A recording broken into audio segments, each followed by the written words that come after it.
올 한 해를 되돌아보며 지역 현안과 과제를 짚어보는 송년 기획보도 순서입니다.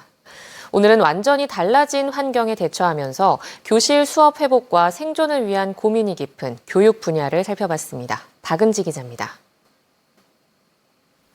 코로나19로 5월이 돼서야 학교 문을 열었던 지난해와 달리 올해는 3월부터 도내 유치원, 학교 80% 이상이 개학과 함께 등교를 시작했습니다. 학교에 가고 교실에서 함께 공부하는 일상의 소중함을 되찾기 위해 학교 구성원과 학부모, 지역사회까지 안전한 학교를 위한 방역에 동참했고 소규모 산발적인 지역 감염 속에도 점차 더 많은 아이들이 등교할 수 있었습니다. 그러나 원격 수업 장기화로 인한 기초학력 미달, 학력 격차, 정서 지원 문제는 강원도도 예외가 아니었습니다.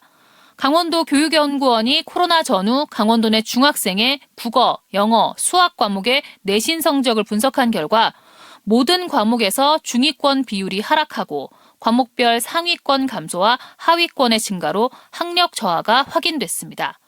대신 도시 동지역에서 상위권 비율이 크게 줄고 하위권이 대폭 늘어난 반면 등교 수업이 많은 읍면 지역은 상대적으로 변동이 적었습니다. 보다 면밀한 검토가 필요하겠지만 일단은 학교 등교의 중요성을 보여주는 대목입니다. 등교 수업을 하는 것이 격차 해소에 상당히 중요한 역할을 한다라고 해석이 가능한 것이고요. 등교하면 일단 안전이 확보되어야 되고 그 바탕에서 가장 중요한 것은 학생 한 명 한 명에게 이제 집중하는 교육 시스템 이런 것들을 만들어 가야 되는데 다만 학력 저하 문제는 근본적인 원인 분석과 중장기적인 대책 마련이 필요해 보입니다. 시도별 국가 수준 학업 성취도 결과가 비공개되고 있지만 도내 학생들의 수능 성적은 수년째 최하위권을 맴돌고 있고 문, 이과 통합으로 치러진 올해 수능도 어렵게 출제돼 낙관하기 어려운 상황입니다. 정시 모집이 확대된 가운데 수시 최저 기준을 충족하지 못한 2월 인원도 늘어 올해 입시에서는 눈치 싸움이 더욱 치열할 전망입니다. 정시를 지원하는 학생들은 조금 늘어나는데 그런데 2월 인원도 늘어나는 부분이거든요. 그래서 모집 인원이 증가하고 감소하는 것은 입시 결과랑도 관련이 있기 때문에 학력 저하나 입시 문제는 내년 교육감 선거에서도 뜨거운 쟁점이 될 것으로 보입니다. 지역 대학들은 코로나19 어려움에 더해 학령 인구 감소로 존립 자체를 고민하고 있습니다.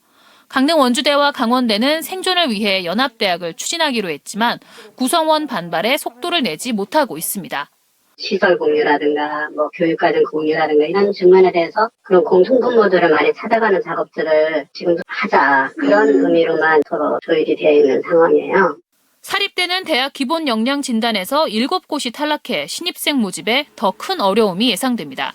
저마다 자체 경쟁력을 강화하고 있지만 현행 지역별 줄세우기식 평가 방식이 바뀌지 않는 데다 수도권 대학 쏠림마저 심화돼 지역 대학의 입지는 계속 좁아지고 있습니다. 어느 때보다 계층 간, 지역 간 격차가 선명하게 드러난 교육 분야.